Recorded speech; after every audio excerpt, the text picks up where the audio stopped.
There was actually downloadable content for Valkyria Chronicles on the PS3, but I never got around to playing it.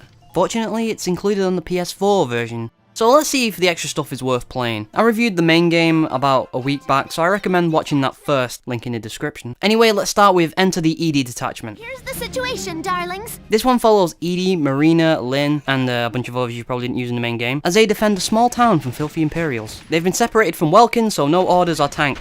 Your leader is Eidee, as the title suggests, and if she goes down, it's game over. That's what you get! Why should I enjoy seeing dirt? The cutscenes in this one are actually really interesting. You actually get to see these characters speak to each other for a start, with fully voiced dialogue. I'm with you, Eidee. Let's go lend a hand.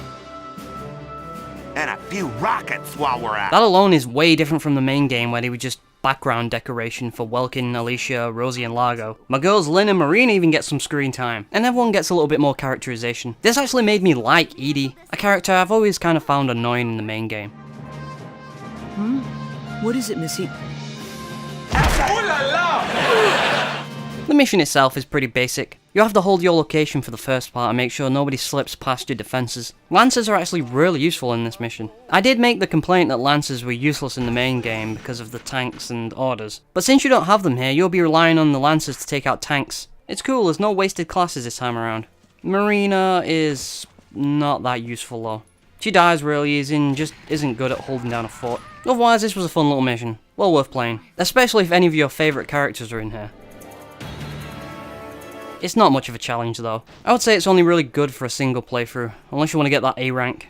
I actually wish they made more of these types of DLCs, that put the spotlight on some of the other unappreciated gems of Squad 7, such as Haynes, Dallas, Wendy... Complete and counting.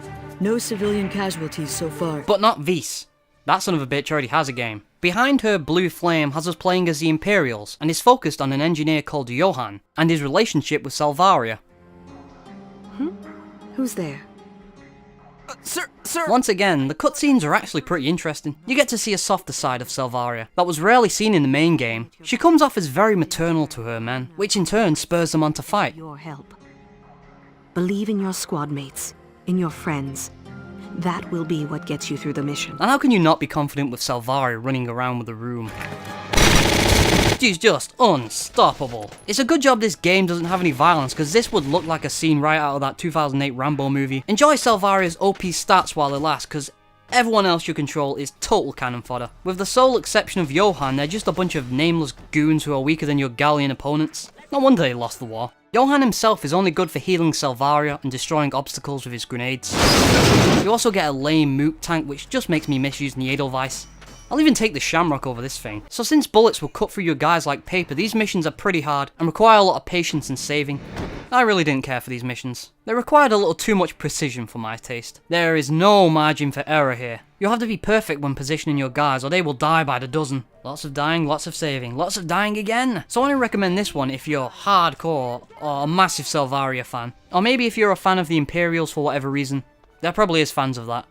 There's fans of the Duchy of Zeon, so I don't see why there wouldn't be. We also have the Eidee Detachment Challenge missions. These missions are based around getting the most out of an individual class. The sniping mission has the sniper as a pivotal role, for example. They'd be ashamed to waste good cover. They're okay if you want some variety in the missions, but the lack of new voice acting kills it for me. Lastly, we have the Expert difficulty. Now this isn't just tougher enemies with higher stats, it's actually much more interesting than that. The positions of the enemies have been changed, and the maps have been significantly altered. I do applaud them for not going for the lazy route, which would have been having the enemies a bunch of damage sponges or something. Welkin doesn't have his tank though.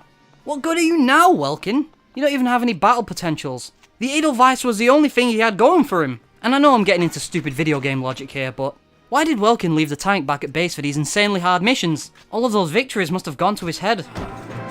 Well, that's everything. I had a fun time playing some of this extra stuff. It makes me hungry for more Valkyria Chronicles, you know? Hopefully they will eventually translate the third one. Oh yeah, wasn't they working on a new one or something? Why isn't she in uniform? Why do they have big ass Final Fantasy right. No, yeah. Yeah, I remember now. Hello everyone, Snickety here, for the end card thingamajig. I guess I'm doing one of these things now. For some reason. I've never really got the end card thing.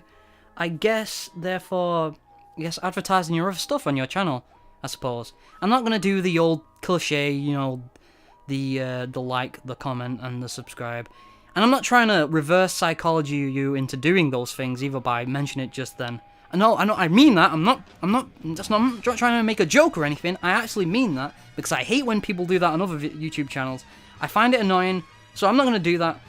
So I'm going to try and do something fun and original with the end card thing here, because I do think it can be used for good. It can be saved. So here's what I'm going to do. You can click on Sachi's stack of games there to go to a random game review on my channel, or you could pick the mystery box. The box! Which doesn't even take you to a video on my channel, it takes you to somewhere on YouTube. I'll decide afterwards, but it'll take you just to some weird video you've probably never seen before. And I just want it to be fun, just to be a fun little thing at the end of my videos, because I know I would click on the mystery box. Anyway, I'm rambling, so I'll see you later. See you next Sunday for another Snickety Reviews. Next week it's going to be Virtue's Last Reward, just in time for Zero Time Dilemma. See you then. Laters.